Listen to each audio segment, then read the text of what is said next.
Welcome to the journey of knowledge. Let's look at the questions every woman asks herself. Some are big, some are small, some are hard to wrap your head around, others are easy. These important questions have one thing in common. Asking them changes everything. Here, we'll look at how wrestling with life's big and small questions can push you toward new possibilities, reveal your deepest truths, and set you on the path to your true life, which you'll discover is yours if you ask it. Who do I yell at in the quiet of my head? Identifying triggers. Understanding what specifically triggers your anger can help you gain insight into patterns and underlying issues, whether they stem from a person, a situation, or even self-criticism. Reflecting on feelings. Instead of just labeling your feelings as anger, try to explore the emotions beneath it: hurt, frustration, disappointment, or fear. Recognizing these feelings can create pathways to healing. Finding healthy outlets. While venting in your head can feel good temporarily, expressing anger productively is more beneficial. This could involve journaling, engaging in physical activity, or having a candid conversation, when you're ready, with someone you trust. Understanding the why. Take time to reflect on why you feel unable to address these feelings directly, whether it's fear of conflict, vulnerability, or past experiences. Understanding the root cause can empower you to address it differently. Practicing self-compassion. If your anger is directed at yourself, it's vital to practice kindness towards yourself, as you would with a friend facing similar struggles. Recognize that everyone makes mistakes and has moments of weakness. Seeking resolution. If it feels safe and appropriate, consider discussing your feelings with the person involved. This can be done in a structured way where you focus on your feelings instead of assigning blame, which can lead to more productive conversations. Recognizing the impact. Understand how prolonged internalized anger can affect your mental health, relationships, and overall well-being. Acknowledging this can motivate you to seek healthier ways to process and express those feelings. What is the big risk, and what is the tiny risk? Big risks often come with significant consequences, while tiny risks are more about personal growth and stepping outside our comfort zones. Big risks: quitting a stable job to chase a dream, investing in real estate, moving to a new country, or starting a family, all can be life-altering decisions with major consequences. Tiny risks: trying a new recipe, speaking up in a meeting, or joining a class or group can open up new experiences without the fear of catastrophic consequences. What's the one thing nobody knows about me? That's a thought-provoking question. The one thing nobody knows about you might be something deeply personal, like a hidden passion, a past experience that shaped who you are, which should probably be followed by, why does nobody know? Do I have one tiny, easy, uplifting thing that doesn't involve consumption? Do any of these resonate with you? Dancing like nobody's watching. Turn up your favorite tunes at home and let loose, dancing freely and joyfully. Sketching or doodling. Grab a notebook and just let your creativity flow. No pressure to create a masterpiece. Just enjoy the process. Watching the clouds.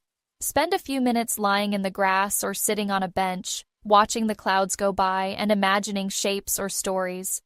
Planting a small garden or tending to houseplants. Connecting with nature, even in a small way, can be incredibly fulfilling. Making a gratitude list. Jot down a few things you're grateful for each day, focusing on the simple joys in your life. Trying your hand at a new hobby. Whether it's knitting, calligraphy, or learning a new language using a free app, it can be a fun adventure without any cost. Should I buy a 10th pair of shoes? I like another new pair of shoes. They make I feel confident and comfortable. That's a strong reason to consider adding another to my collection. While your kids might think you're boring, remember that your style is about you feeling good. They may come to appreciate your unique flair as they grow. If you feel excited about the idea of a new of shoes, go for it. How would my relationships change if I chose not to lie? Choosing not to lie can profoundly impact your relationships and self-perception. Here's how that commitment might play out. Changes in relationships. Increased trust. Being truthful fosters a foundation of trust. People may start to feel safer confiding in you, knowing you communicate honestly. Deeper connections. Honesty encourages vulnerability. Sharing your true thoughts and feelings can lead to more meaningful connections with others. Communication changes. Conversations might become more straightforward. While some topics may be uncomfortable, they often lead to clearer understanding and less misunderstanding. Potential conflict. While honesty has many benefits, it might also introduce conflict. Some people may not respond well to the truth, especially if it challenges their beliefs or expectations. Self-reflection. As you commit to honesty, you may find yourself reflecting more critically on your values and feelings, which might refine the way you interact with others. Personal discoveries. Self-awareness. You might uncover truths about your motivations, desires, and fears that you've masked with lies, leading to personal growth. Values. Clarity. A commitment to honesty often clarifies what you truly value, making it easier to align your actions with your beliefs. Authenticity. Living without lies may allow you to embrace your authentic self more fully, which can be liberating and empowering. Impact on others. Modeling behavior. Your honesty may inspire others to reflect on their own truthfulness. You might encourage them to engage in more authentic conversations. Shifting dynamics. Relationships may transform as people adjust to the new level of openness. Some may flourish under this honesty, while others may retreat. Building a culture of honesty. In your social circles, this practice can lead to a more honest environment overall, promoting healthier relationships. The person you might become. More resilient. Facing uncomfortable truths can build emotional resilience, enabling you to handle challenges better. Greater integrity. You may start to see yourself as someone who values honesty, which can improve both self-esteem and how others perceive you. Empathetic listener.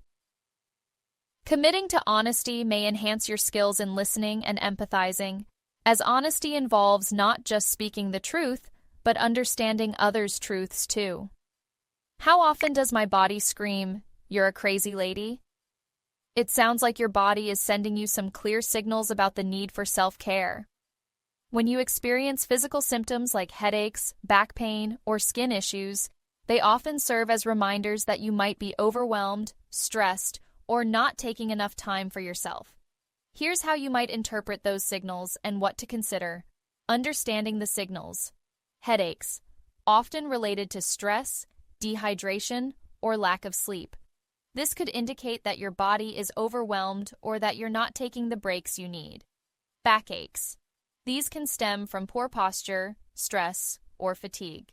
This might be a sign that you need to evaluate your workspace ergonomics.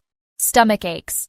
Often linked to anxiety or dietary choices, these can indicate you're not processing situations well emotionally or physically, or that you may need a healthier diet.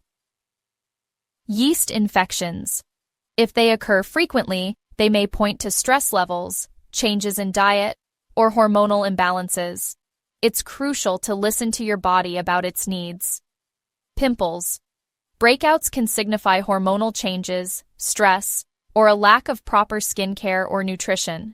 They often highlight the connection between skin health and overall well-being. What it all means: holistic connection. These symptoms reflect a holistic connection between your mental and physical health. When you're feeling mentally strained, it often manifests physically. Need for balance. They're a call for balance. Your body might be saying it can't keep up with constant demands, urging you to prioritize rest, relaxation, and self-compassion. Time for reflection. Consider what external stressors or internal demands might be contributing to these feelings. Are you overcommitting? Not taking enough time for self-care? Steps to respond. Prioritize rest. Schedule time for sleep and relaxation. Recognizing that rest is productive can help shift your mindset. Unplug regularly. Set boundaries around work and screen time. Even short breaks during the day can help refresh your mental state. Listen intently. Pay attention to patterns in how you're feeling. Keeping a journal can help track these symptoms alongside your daily activities and stressors. Engage in self-care. Make time for activities that replenish your energy, whether it's yoga, meditation, a hobby, or simply taking a walk outside. Seek support. If you're feeling consistently overwhelmed, it might be helpful to talk to a professional who can help you explore these feelings further. Ultimately, your body is your ally in this conversation. Attending to its needs can lead to a more balanced and healthier life. What's my go-to spiritual practice? This question may seem simple, but it actually contains deep meaning.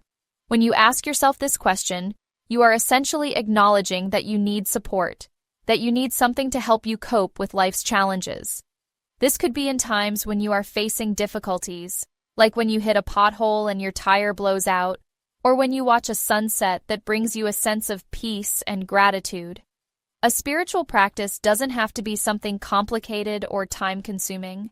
It can be something simple that helps you find balance and harmony in your everyday life. For example, you may find that your practice involves taking a long walk in the evening, where you can clear your mind and focus on your feelings. Walking under the stars, or in the stillness of the night, can be your way of connecting with yourself and the world around you. For some, it might be a 10-minute meditation tucked away in your husband's closet where no one, not even your toddler, can find you. It might be your own space where you can disconnect from the outside world and focus on your inner state. In these moments, you can simply observe your thoughts without judging them and allow yourself to be in the present. Others might find their spiritual practice in regularly attending church or other spiritual communities. This might be an important aspect of your life that gives you a sense of belonging and support. In these moments, you can share your experiences with others, finding solace in common values and traditions. Your practice might also involve repeating a certain idea or mantra that helps you cope with difficulties. For example, Eckhart Tolle's words, "Stress is wanting something to be as it is not." This thought can serve as a reminder that accepting your current situation is the first step to inner peace. When you stop fighting what's happening and embrace reality, you free yourself from unnecessary stress and start looking for solutions. Ultimately, the point of spiritual practices is that they help you be more aware and attentive to your inner state.